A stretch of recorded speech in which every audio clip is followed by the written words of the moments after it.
కొన్ని సినిమాల్ని పవన్ కళ్యాణ్ ఎన్నికల ప్రచారం వల్ల పోస్ట్పోన్ చేసుకోవాల్సి వచ్చింది. ఆయన డిప్యూటీ సీఎంగా బాధ్యతలు తీసుకున్న తర్వాత 4 ముఖ్యమైన మంత్రి పదవులు తీసుకున్న తర్వాత మరింత బిజీ అయిపోయారు. చాలా సినిమాలు పెండింగ్లో ఉన్నాయి, మరింత పోస్ట్పోన్ చేయాల్సిన పరిస్థితి. ఇప్పుడు పవన్ కళ్యాణ్ చెప్తూ ఉన్నారు, నాకు సినిమాల కంటే సమాజం ముఖ్యం, ప్రజలు ముఖ్యం, నాకు చాలా బాధ్యత ఉంది అని చెప్తూ ఉన్నారు. At the same time Bharatiya Janata పార్టీకి చెందిన ఒక మంత్రి చెప్తూ ఉన్నారు సార్, సురేష్ గోపి, మలయాళ నటుడు, మలయాళ హీరో, మంత్రి పదవి నుంచి తొలగిస్తే సంతోషిస్తా, సినిమా లేకపోతే నేను బతకలేను, 22 సినిమాలకు అంగీకరించా అంటూ ఆయన చెప్తూ ఉన్నారు. ఇద్దరు కూడా సినీ హీరోలే.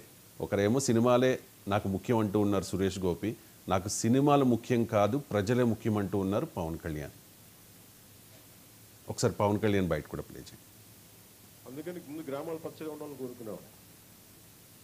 సినిమాలని రాజకీయాలను చాలా ప్రత్యేకంగా చూస్తాం. సినిమాయే. రాజకీయం దగ్గరికి వచ్చేటప్పటికి నాకు దేశం ముఖ్యం, సినిమాల కంటే కూడా సమాజం ముఖ్యం, సినిమాల కంటే కూడా గ్రామ హితం ముఖ్యం, నాకు సినిమాల కంటే కూడా. ఎందుకంటే గ్రామం అన్నం పెట్టే రైతు బాగుంటే అన్నీ బాగుంటాయి. అలాగే గ్రామాలు పచ్చగా ఉంటే దేశం పచ్చగా ఉంటుంది. అందరి దగ్గర డబ్బులు ఉంటేనే సినిమాలు ఆడతాయి. అందుకని రైట్ సార్. అంటే ఇప్పుడు మీకు సురేష్ గోపికి పవన్ కళ్యాణ్ కంపేర్ చేయడం, ఎందుకంటే ఆయన ఒక కేంద్ర సహాయ మంత్రి, నాకు గుర్తున్నంత కేబినెట్ మంత్రి కూడా కాదు. సహాయ మంత్రికి అంత పెద్ద యాక్టివిటీ ఉండదు, మనందరికీ తెలుసు. కేంద్ర కేబినెట్ సమావేశాలు కూడా వాళ్ళు వెళ్ళరు. కేంద్ర పెట్రోలియం పర్యాటక శాఖ సహాయ మంత్రి, అందువల్ల దానికి మెయిన్ మినిస్టర్ ఉంటాడు. సో ఈయనకు స్కోప్ ఉంటుంది, టైం అవకాశం ఉంటుంది. అలా మోడీ ప్రభుత్వ హయాంలో కేబినెట్ మంత్రులకే స్వేచ్ఛ ఉండదు. చాలామంది ఓపెన్గా ఉన్న సీక్రెట్ అది. అన్ని ప్రధానమంత్రి కార్యాలయం పిఎంఓనే చూసుకుంటుంది, పిఎంఓనే మానిటర్ చేస్తుంది. చాలా హైలీ సెంట్రలైజ్. రాజ్నాథ్ సింగ్ లాంటి సీనియర్లకు కూడా ఒక ఆఫీస్లో పిఏ ఎవరు నియమించాలన్నా కూడా ప్రైమ్ మినిస్టర్ ఆఫీస్ అనుమతి లేనిది రాజ్నాథ్ సింగ్ కూడా తనకు కావాల్సిన పిఏ నియమించుకోలేడు.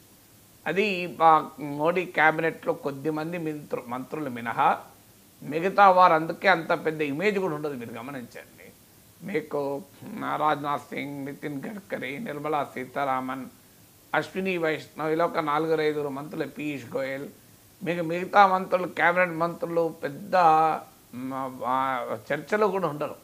అందువల్ల that is style of Modi functioning. So అందులో ఏదున్నా క్యాబినెట్ మంత్రి ఉంటాడు. కానీ ఇక్కడ Pawan Kalyan deputy chief minister, cabinet మంత్రి, ఒక పార్టీకి రాష్ట్ర అధ్యక్షుడు, కూటమిలో నెంబర్ 2 పొజిషన్. అందువల్ల ఆయనకున్న బాధ్యతలు ఈయనకున్న బాధ్యతల్లో తేడా ఉంది. రెండవది, పవన్ కళ్యాణ్ ఏమో నిజాయితీగా మాట్లాడాడు. సురేష్ గోపిలో హిపోక్రసీ కనబడుతోంది. నన్ను మంత్రి పదవిని తీసేస్తే నేను ఆనందపడేటప్పుడు మంత్రి పదవి బలవంతాన బేడీలేసి పట్టుకొచ్చి మంత్రి పదవి ఇచ్చిండ్రా? నువ్వు ఇప్పటికైనా రాజీనామా చేయొచ్చు. ఇంకా కేరళలో వేరే వాళ్ళు మంత్రి పదవి తీసుకుంటారు సంతోషంగా. మంత్రి పదవి అసలు మంత్రి పదవి వద్దంటే బీజేపీ మోడీ బలవంతాన్ని అంటగట్టాడు కదా. సో దాని పార్లమెంటు సభ్యుడిగా ఉండదు. అసలు మంత్రి పదవి ఏంటి? మొదలు పార్లమెంటు సభ్యుడిగా కూడా నీకు చాలా బాధ్యతలు ఉంటాయి కదా. ఒక శాసనసభ, ఒక లోక్సభ నియోజకవర్గం, ఆయన మళ్ళీ రాజ్యసభ సభ్యుడు కూడా కాదు, లోక్సభ సభ్యుడు. సో నిజంగానే ఆయనకు సినిమాలు ముఖ్యం, సినిమాలు వదలలేని అనుకున్నప్పుడు ఆయన ఎంపీగా కూడా పోటీ చేయకూడదు. ఒక లోక్సభ కాన్స్టిట్యున్సీ చాలా తక్కువ పని ఉంటుందా?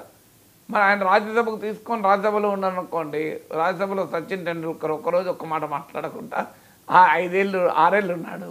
ఇలా చాలామంది ఉంటారు రాజ్యసభలో. సో రాజ్యసభకు వెళ్ళిపోయి బీజేపీకి ఉపయోగపడుతూ రాజ్యసభలో ఉంటే అయిపోయాయి కదా. నువ్వు ఒక లోక్సభకు పోటీ చేసినప్పుడు ఆనెస్ట్గా యూ షుడ్ హ్యావ్ ఇట్. ఎందుకంటే నీవు కేంద్రీకరించగలగాలి. కేంద్రీకరించలేనప్పుడు ఉపయోగం లేదు. అందువల్ల నేను ఇప్పుడు నన్ను కొన్ని ఉపాధ్యాయ సంఘాలు అడిగాయి, సార్ ఇప్పుడు నెక్స్ట్ మార్చ్లో ఎమ్మెల్సీ ఎన్నికలు ఉన్నాయి, మీరు మా ఉపాధ్యాయ ఎమ్మెల్సీగా పోటీ చేయాలి సార్ అని. నేను క్లియర్గా చెప్పాను, అయ్యా నేను పోటీ చెయ్యను. ఎందుకు చెయ్యను అంటే, సార్ మీరు గెలుస్తారు సార్ అన్నారు. గెలవడము ఓడడంతో నాకు సంబంధం లేదు. గెలుస్తుంటే అసలే చేయను, ఓడిపోతుంటే చేస్తా. ఓడిపోతే 3 నెలల పని, గెలిస్తే 6 ఏళ్ళ పని అని. ఎందుకంటే నాకు అంత సమయం లేదు. నాకు టైం, నాకు చదువుకోవటానికి, రాసుకోవటానికి, మాట్లాడటానికి నేను కేంద్రీకరించాలి. కనుక నేను ఉత్తర తెలంగాణ 4 జిల్లాలంటే పూర్వ ఆదిలాబాద్, నిజామాబాద్, కరీంనగర్, మెదక్ ఆ 4 జిల్లాలు తిరిగేంత సమయం నాకు లేదని చెప్పాను, ఓపెన్గా చెప్పాను నన్ను అడిగిన వాళ్ళకు. ఎందుకంటే మనం టైం కేటాయించలేనప్పుడు మనం ఎట్టి పరిస్థితుల్లో ఆ పదవి తీసుకోకూడదు, అది సూత్రంగా పెట్టుకోవాలి. సో కానీ మరి ఈయన ఎంపీగా ఎందుకు పోటీ చేశాడు? నేను నా అనుభవం ఎందుకు చెప్తున్నా అంటే, నేను ఒక ఎమ్మెల్సీగా పోటీ చేయాలన్నప్పుడే నేను స్పష్టత నాకున్నది. నాలాగా ఆయన కూడా స్పష్టత ఉండాలి, నాకు సినిమాలే ముఖ్యం, నాకు జర్నలిజం ముఖ్యం అనుకున్నాను నేను ఇప్పుడు as of now. So journalism ఇంకా యాక్చువల్గా నా వర్క్ జర్నలిజానికి ఎమ్మెల్సీకి లింక్ ఉంటుంది, సినిమాలకు ఎంపీకి ఏం లింక్ ఉంటుంది? నేను మీడియాలో అయినా ప్రజా సమస్యలు లేవనెత్తడమే, ఎమ్మెల్సీకైనా ప్రజా సమస్యలు లేవనెత్తడమే. అయినా కూడా నేను ఐ కాంట్ డివోట్ టైం, అందువల్ల నేను చెయ్యను అన్నాను. కానీ మరి అందువల్ల నువ్వు పోటీ చేసేటప్పుడే ఆలోచన ఉండాలి, నీకు ఏది ఇంపార్టెంట్, ఏది స్పష్టత అనేది క్లారిటీ ఉండాలి. సో ఆయన ఎంపీగా ఎందుకు పోటీ చేశారు? రాజ్యసభకు వెళ్ళాడు అనుకోండి, పంచాయతీ లేదు కదా, రాజ్యసభకు పోతే నీకు ఎవరు అడిగేవాళ్ళు లేరు, నువ్వు ఓటర్స్కు అకౌంటబుల్ కాదు. సో అందువల్ల మొదలైన హిపోక్రసీ కనబడుతుంది. పవన్ కళ్యాణ్ ఏమో హానెస్ట్గా చెప్పాడు. సో పవన్ కళ్యాణ్ రాజకీయాల్లోకి ఎంటర్ అయ్యి ఒక రాజకీయ పార్టీ పెట్టి 21 సీట్లు ఆంధ్రప్రదేశ్ ప్రజలు 100% స్ట్రైక్ రేట్ ఇచ్చి క్యాబినెట్లో నెంబర్ 2గా ఉన్న తర్వాత డెఫినెట్గా ఆయనకు సమాజమే ముఖ్యం, ప్రజలే ముఖ్యం, సినిమా ఎట్లా ముఖ్యమవుతుంది? కానీ ఈ రెండింటి మధ్య అసలు కంపారిజన్ కూడా అవసరమా అని నా క్వశ్చన్. ఇప్పుడు సినిమా వల్లనే పవన్ కళ్యాణ్కి ఈ హోదా వచ్చిందని కాదని ఎవరు అనగలమా? సినిమా లేని పవన్ కళ్యాణ్